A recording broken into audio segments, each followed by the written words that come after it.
Recovering Queen. The Queen fan podcast where we talk about and play the songs we love.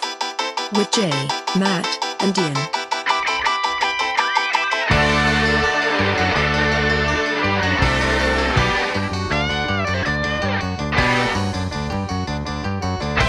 Welcome to the Recovering Queen podcast, the podcast where we cover and talk about the methods and the madness of the greatest band in the world, Queen.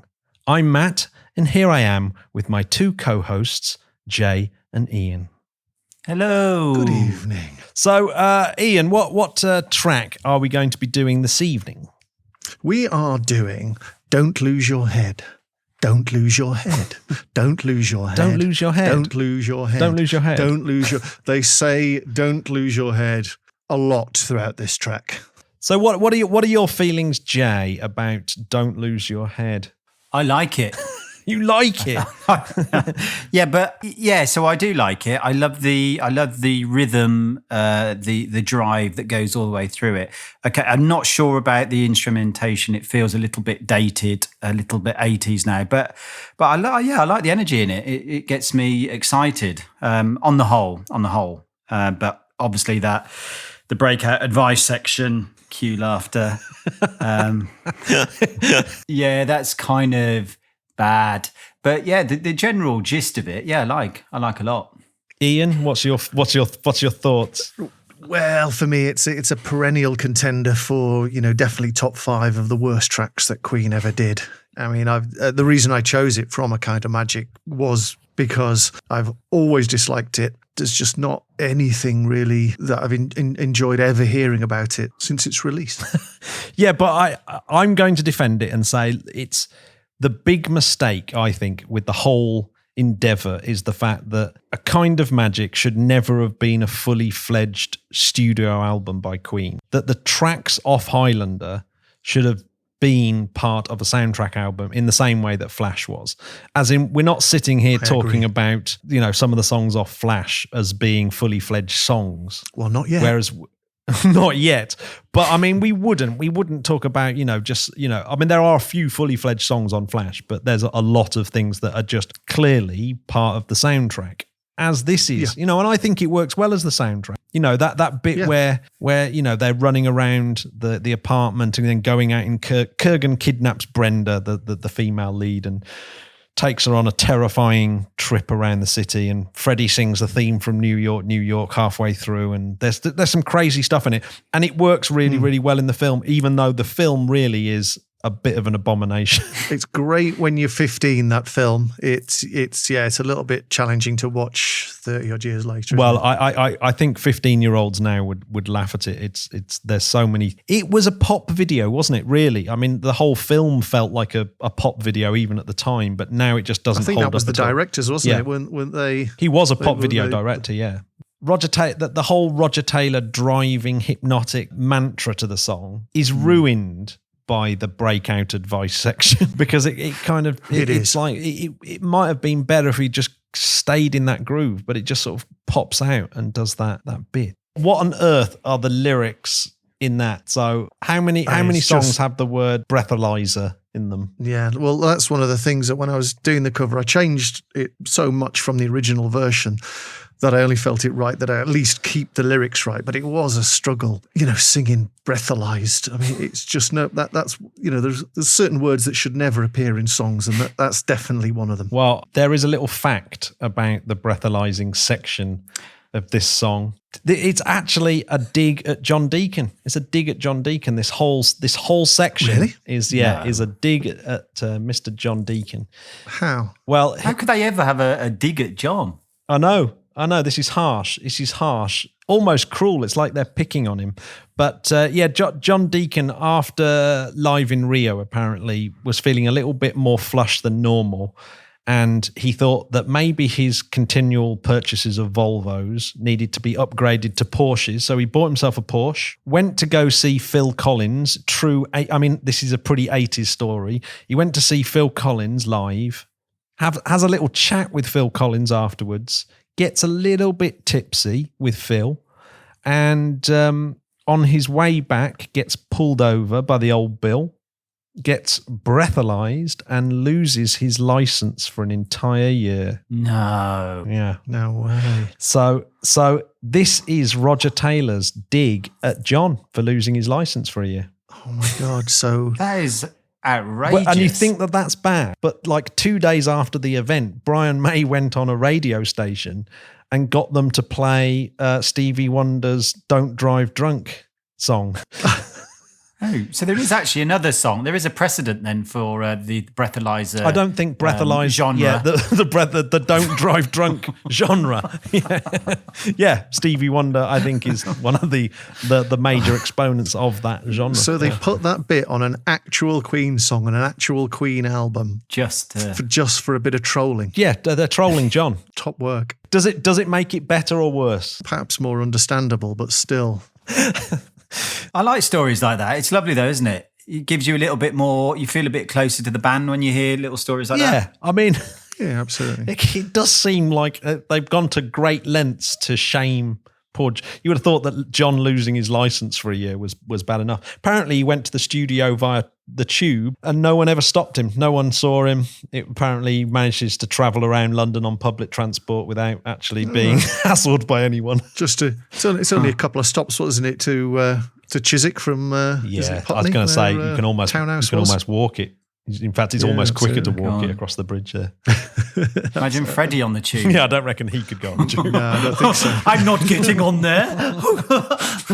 But it's in that we talk about the advice middle section. Well, it's a whole advice song, isn't it, as well? And we've talked about the various things that Roger sings about quite often, and this is one of his advice songs. So there's been several through his career. Bonnet giving us a bit of dance advice. You've got to fight from the inside. He's giving us a bit of advice there, and then on this one, not to lose our head. So it does fit in the Roger canon of work. Sits alongside that kind of driving rhythm as well of Ride the Wild Wind, and again, the kind of the driving theme as well. Yeah, well, it's another classic Roger Taylor song where it's rhythmically very boring. It's a drum machine that just blasts all the way through, and that's it. It's absolutely. like the drummer writing the most rhythmically boring pieces in the band. It's very much puts me in mind of ZZ Top from the same era, where they switched from real drums to what sounded like drum machines and very electronic production. I think it was the year before Afterburner came out, which has got a very, very similar sound, and Brian's guitar solo, or even if it's kind of a solo, it's more kind of noodling really for Brian. At the end of in which case it actually sounds more like Judas Priest as they moved into their turbo era. That had that kind of ZZ Top, influenced by ZZ Top's kind of moving into. I confess I'm more familiar with ZZ Top than I am with Priest's turbo. Yeah, I believe Freddie and Rob were friends at that point as well. I'm sure, yeah. There's something more unusual about this song, though, isn't there? In terms of other people on it. It's one of those very few songs from the Queen catalogue that features people other than the members of Queen. So we have a guest appearance by one of the finest British singer-songwriters of all time, Joan Armatrading. But she's not really given a lot to do, is she? It's a bit curious, really. You get someone of that calibre in, and she gets to say one line repeatedly. Yeah, but it is that whole. They definitely didn't sort of book her into the studio. It wasn't like the management got on the phone and said, "Roger's had this amazing idea, and there's only one singer that can do it. It's Joan." It was definitely because they happened to be in the studio at the same time. Roger's obviously walking down the corridor, spots Joan. They must know each other because he's kind of begged her to say, "Look, can you just nip over here and say this line?" So obviously Rogers realised that this line, "Don't lose your head," is in this song an awful lot, and he wants someone else to say it as well. Maybe everyone got bored. Everyone else got bored. Yeah, everyone's gone home and saying, "God, all right, I'm going home," and John Deacon's gone home because he's had to leave early because he's had to get the bus. He got on the tube. So to avoid rush hour. So John can't do it. So Joan Armatrading happens to be in the studio, so he's got her over to to say the lines. And actually, she does do a good job on it. No, she does. I mean, with the limited scope of what she's given to do, I think it's great. It's amazing how much you can do with. And it works. It works, doesn't it? I mean, it definitely adds to the track. It does. It definitely adds something different. And it's unusual for Queen. But here's my second fact about the song. So she's put down this part. What do you think Roger Taylor pays her for? How does Roger Taylor then go out and pay her as a kind of thank you? Right. Well, hopefully she got some points for royalties for going on, because it must have shifted a few quid. Shifted a few units. So. Yeah, she probably did. Yeah, she will undoubtedly get some kind of performance money on there. But no, Roger, to thank her, buys a dozen red roses. And I think, and obviously the pennies drop there, because that song is released as a B-side for a couple of the singles, as an instrumental called "A Dozen Red Roses for My Darling," the B-side of A Kind of Magic. There you go. So so that's why, and I didn't know that. And apparently that's the connection. That's a great fact. Yeah. Yeah, I often wondered that, because it was, curious wanting to, it's always nice when Queen do release something other than album tracks on singles. But yeah, "A Dozen Red Roses for My Darling" never really did much for me. No. I mean, it's awful. If anyone's out there thinking that maybe Roger Taylor and Joan Armatrading were an item, and he was calling her my I was wondering that. No, they weren't. She was going out with Valerie Singleton at the time, I believe. And was Joan big at this time? Because she was don't massive. Hear that much about her. Yeah, this would have been her heyday. As well. This was when she was. This was her heyday. What's her really big? I mean, there's been a few, but "Love and Affection." Yeah, it's "Love and Affection," the one isn't that it? most people Yeah. know. But in its defence, the performance by Freddie, as ever, is astonishingly good. Very, very high. Kind of took me by surprise. Wish I'd transposed it a little bit, because it is right on the edge of my range. Obviously sounds quite low, as ever, when Freddie does it, but he absolutely belts it out, and sounds great.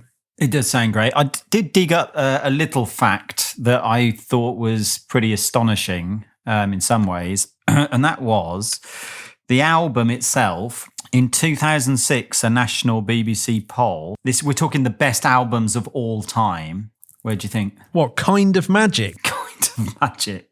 What year was the poll made? 2006. You sure you're not thinking of Night at the Opera 10 here? years after. If you're thinking, because It's one of them. It's one of them, right? Okay, so No, it's Kind of Magic. Kind of Magic. It wouldn't even be top 100. No, it wouldn't. You wouldn't think. No, you wouldn't think. No. I mean, there's all of Queen's other albums to start with. Yeah. Kind of Magic. I mean, it's not like in the top 10 or anything, that would be silly, wouldn't it? But even so. 36, number 36. Yeah, not bad. 42, best albums of all time. Yeah, I'd be hard pressed to justify that myself. Also, it was their first digital recording. That is good. That's a good flag. There's also 7 singles off that album. God. Wow. Yeah. One Vision, Kind of Magic, Princes of the Universe, 1 Year of Love, Friends Will Be Friends, Pain is So Close to Pleasure in Germany and Netherlands, and Who Wants to Live Forever. So it's chock-a-block full of singles. Yeah, and it's another one of those ones where I think that One Vision shouldn't have been included on the album. I remember being slightly disappointed when One Vision was, because that was again the year before, and you put it on the album and it just didn't seem to quite fit.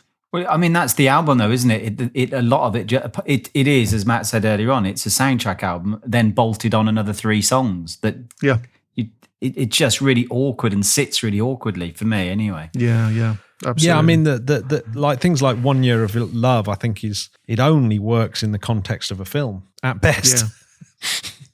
But even so, those lyrics for that don't really work in the context of that film. Yeah. Oh, man. It's a curious, curious. But deconstructing the song and, building it back up again, it really did pleasantly surprise me what was buried in there. Ignoring the lyrics, because there's nothing I can say about the lyrics to defend those. But the core melody of the verse bit of Don't Lose Your Head or Don't Lose Your Heart, really nice. And the Remember, Love Stronger, that progression, that's kind of 4 interesting chords. There is quality in there, as ever. Rodgers, time and time again, totally quality songwriter. It's really the production, the arrangement, and the lyrics. But really the production and the arrangement that I really don't like off Kind of Magic. The song itself, once again, proves to be a lot better than I thought it was. It's a nice version how you've done it in. It reminded me of sort of slightly proggy. Reminded me of Elbow. Yeah, I was going for that kind of slightly indie kind of thing. Yeah, maybe a quiet grunge section. If I'd ramped up the chorus a bit more, or the middle 8 a bit more, perhaps. That stands out really nicely as well. That was the first thing I noticed on it, and the Love Conquers Orbit. It is quite a lovely sequence of chords, isn't it? Building up. It is. That. And slightly unusual as well. There's a key change, I think, after the third or the second chord, and then it does bring itself back nicely to the main hook of the song again.